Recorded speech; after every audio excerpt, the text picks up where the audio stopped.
উসমান রাদিয়াল্লাহু আনহু মতো ধনী হতে কোনো সমস্যা আছে, আপত্তি আছে? একটা আমল তার জীবনী থেকে পাওয়া যায়, এটা পড়ে আমার কাছে এত নিজেকে এত ছোট মনে হচ্ছে যে কাশ যদি এই আমলটা আমি করতে পারতাম। বলে দিব, চেষ্টা করছি যে করার, আপনারাও করার চেষ্টা করুন। উসমান রাদিয়াল্লাহু আনহু ধনী ছিলেন কিনা? তো নবীর কাছে গিয়ে বলছেন যে আমার ধন সম্পদ খুব বেশি বাড়ছে, ইয়া রাসূলুল্লাহ আপনি সম্পদ একটু কমানোর দোয়া করেন তো আমার জন্য। চিন্তা করা যায় মানুষ এমন দোয়া কেউ করবে এই যুগে? আচ্ছা, নবী সাল্লাল্লাহু আলাইহি ওয়াসাল্লাম বললেন তুমি উটের পিঠে, গাধার পিঠে খাওয়া দাওয়া করো, ঠিক আছে, খাওয়া দাওয়া করো। তো তিনি খাওয়া দাওয়া করেন। এখন কয়দিন পরে, কয়দিন বলতে কতদিন আল্লাহ ভালো জানেন, তিনি এসে বলছেন ইয়া রাসূলুল্লাহ আমার তো সম্পদ আরও আগের চেয়ে বাড়তেছে, দেখি আপনি কি দোয়া করলেন, সম্পদ তো আরও বাড়া শুরু করেছে এখন।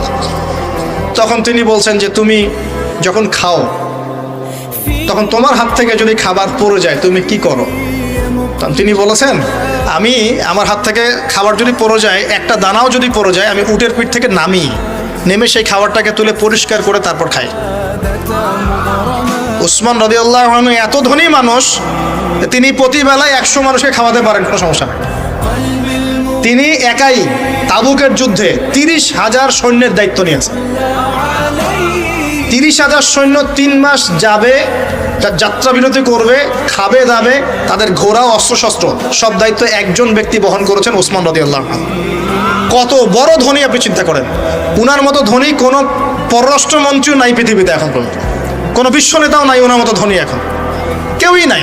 আর উনি কিন্তু তার এই ধন সম্পদ সুদের মধ্য দিয়ে অর্জন করেন নাই, তার ধন সম্পদ দুর্নীতির মধ্য দিয়ে অর্জন করেন নাই। তার ধন সম্পদ তিনি কিন্তু এই যে অন্যের সম্পদ অন্যায়ভাবে দখল করে অর্জন করেন নাই। তিনি সম্পদ অর্জন করেছেন বৈধ পন্থায়, হালাল ব্যবসা করেছেন নাকি না? এই যে আমল, তো নবীজি বলছেন যে তোমার আমল যদি এমনই হয় তাহলে তোমাকে আল্লাহ পাক সম্পদ দিবে না, কাকে সম্পদ দিবে?